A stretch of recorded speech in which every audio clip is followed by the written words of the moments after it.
জীবনের বরকত হওয়া মানে 60 বছরের জীবন 62 বছর হয়ে যাবে এ কথা নয়। টাকা পয়সায় বরকত হওয়া মানে 5 টাকার জায়গায় 6 টাকা হয়ে যাবে এ কথা নয়। 1 লক্ষ টাকার জায়গায় 2 লক্ষ টাকা হয়ে যাবে এ কথা নয়। কিন্তু 1 লক্ষ টাকা ইনকাম করার পরেও মাস শেষে লোন করতে হয়, ঋণ করতে হয়। আর 5,000 টাকা ইনকাম করার পরেও মাস শেষে 100 টাকা বাঁচে, এর নাম বরকত। 1 লক্ষ টাকা ইনকাম করেছেন, বিপদ লেগেই আছে, বিপদ লেগেই আছে। কেসে টাকা চলে যাচ্ছে, ঝামেলাতে টাকা চলে যাচ্ছে, লোকজনকে ঘুষ দিতে টাকা চলে যাচ্ছে, চাঁদাবাজিতে টাকা চলে যাচ্ছে, অ্যাক্সিডেন্টে টাকা চলে যাচ্ছে, চিকিৎসায় টাকা চলে যাচ্ছে, টাকা থাকতেছে না। আর 5,000 টাকা ইনকাম করতেছেন, সেটা দিয়েও মাস পার হয়ে যায়, কিন্তু মাস শেষে টাকা বাঁচে, এর নাম বরকত। ওই টাকার মধ্যে বরকত হয়েছে। জীবনে বরকত, টাকায় বরকত, প্রত্যেক রিজিকে বরকত। একটা জিনিস মনে রাখবেন, রিজিক মানে শুধু যেটা রাত্রিবেলা খেয়ে আসলাম এটা রিজিক নয়। আল্লাহ আমাকে যতটুকু জ্ঞান দিয়েছে এটা আল্লাহর রিজিক। আল্লাহ আমাকে যতটুকু সম্মান দিয়েছে এটা আল্লাহর রিজিক। আল্লাহ আমাকে যতটুকু হায়াত দিয়েছে এটা আল্লাহর রিজিক। আল্লাহ আমাকে যতটুকু ক্ষমতা দিয়েছে এটা আল্লাহর রিজিক। আল্লাহ আমাকে যত বিঘা জমির মালিক করেছে এটা আল্লাহর রিজিক। আল্লাহ আমাকে যে কয়টা সন্তান দিয়েছে এটা আল্লাহর রিজিক। আল্লাহ আমাকে যেমন বউ দিয়েছেন এটা আল্লাহর রিজিক। আপনি সারা জীবনে যা কিছু অর্জন করেন, সন্তান, সন্ততি, বউ, স্ত্রী, কন্যা, সম্মান, মর্যাদা, ক্ষমতা, প্রভাব, প্রতিপত্তি, জ্ঞান, টাকা পয়সা, জমি জায়গা, বাড়ি গাড়ি, সবকিছু কিসের অন্তর্ভুক্ত? আপনি জোরে বলেন, কিসের অন্তর্ভুক্ত? রিজিক। আর এই প্রত্যেকটা জিনিসের মধ্যে বরকত নিহিত আছে। জ্ঞানে বরকত, টাকায় বরকত, বাড়িতে বরকত, জমিতে বরকত, খাবারে বরকত, স্ত্রীতে বরকত, সন্তান সন্ততিতে বরকত, ক্ষমতায় বরকত, প্রভাব প্রতিপত্তিতে বরকত, সম্মানে বরকত, প্রত্যেকটা জিনিসের মধ্যে বরকত নিহিত আছে। আর বরকত তখনই পাবেন যখন শয়তান মুক্ত থাকতে পারবে। শয়তান প্রবেশ করবে মানে বরকত পালাবে। যা কিছুতে শয়তান খুশি হয় সেটাই শয়তানের দাসত্ব। যা কিছুতে আল্লাহ অসন্তুষ্ট হয় সেটাই শয়তানের দাসত্ব। শয়তান পৃথিবীতে মানুষকে সবচেয়ে বড় যে জিনিসটা করে শান্তি পায়, মজা পায়, আরাম পায়, সবচেয়ে যে জিনিসটা শয়তান করাতে চায় মানুষকে, সেটা হচ্ছে শিরক। শিরক করানো হচ্ছে শয়তানের সবচেয়ে বড় ষড়যন্ত্র।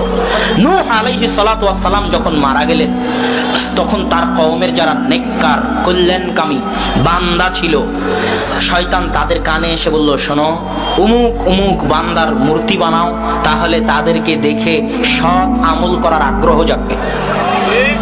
এটা শয়তান প্ররোচনা দিল, ওয়াসওয়াসা দিল। তখন তারা কি করলো? তারা নবীদের কবরকে মসজিদ বানাতো, আর কল্যাণকর নেককার বান্দাদের মূর্তি বানাতো। নবীদের কবরকে মসজিদ বানাতো কেন? ওই যে নবীর কবর দেখে স্মরণ হবে যে বেশি বেশি ইবাদত করতে হবে।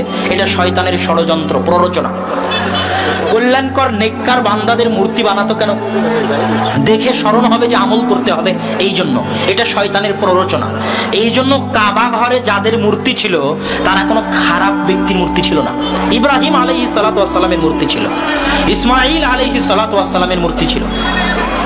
নেককার, কল্যাণকর, দামি, উত্তম, সৎ নবী রাসূল, পরহেজগার বান্দাদের মূর্তি নির্মাণ করা হতো। কেন?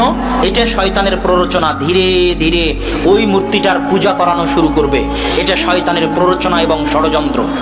এবং মুসলমানদের একটা অংশ মুশরিকদের সাথে মিলে যাবে, মুশরিকদের মতো মূর্তি পূজায় লিপ্ত হবে, মুশরিকদের মতো মূর্তিকে সম্মান করবে। এটা আল্লাহর রাসূলের আদি ভবিষ্যৎবাণী, 1400 বছর আগের ভবিষ্যৎবাণী।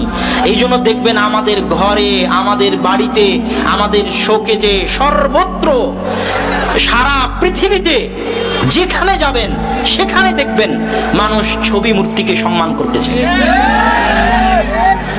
প্রত্যেক যে ছবি মূর্তির সম্মান করা হয় সেখানে শয়তানের দাসত্ব করা হয়। এবং এটা শুধু ছবি মূর্তি নয়, এখানে একটা মূলনীতি আপনাকে বলে রাখি।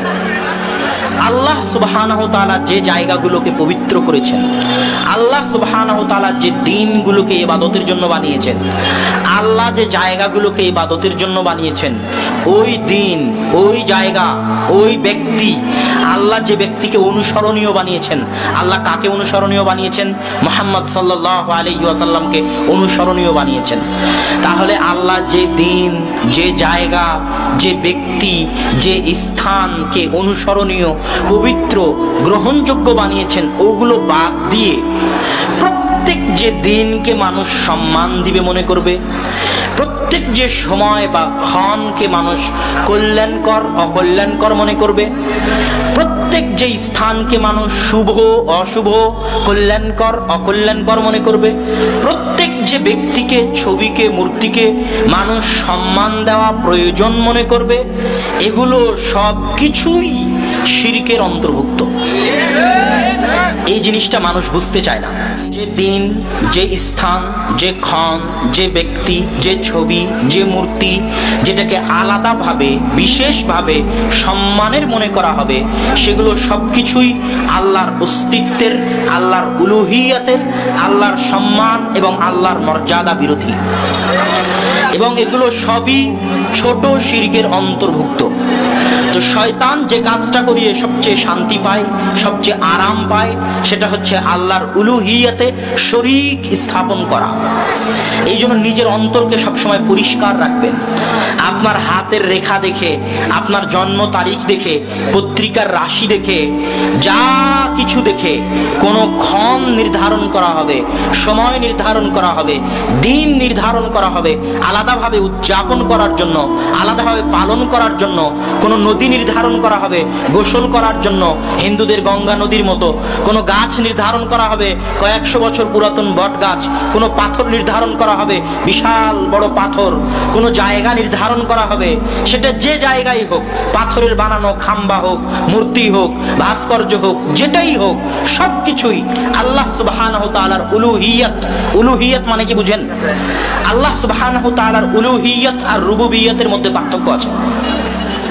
আল্লাহ সুবহানাহু তাআলার তিনটে বিষয়: এক, আল্লাহ সুবহানাহু তাআলার ইলাহ হওয়া, আল্লাহ সুবহানাহু তাআলার রব হওয়া, আল্লাহ সুবহানাহু তাআলার নাম ও গুণাবলী। আল্লাহ সুবহানাহু তাআলার রব হওয়া, এটা হিন্দুও মানে, বৌদ্ধও মানে, খ্রিস্টানও মানে, ইহুদিও মানে, মুসলমানও মানে, সবাই মানে আল্লাহ সুবহানাহু তাআলার রব হওয়া। আল্লাহ কোরআনে বলেছেন যে, আল্লাহ রাসূল আপনি একজন খ্রিস্টানকে জিজ্ঞেস করে দেখেন দেখি, মান খালাকাস সামাওয়াতি ওয়াল আরদ, আসমান জমিন কে সৃষ্টি করেছে?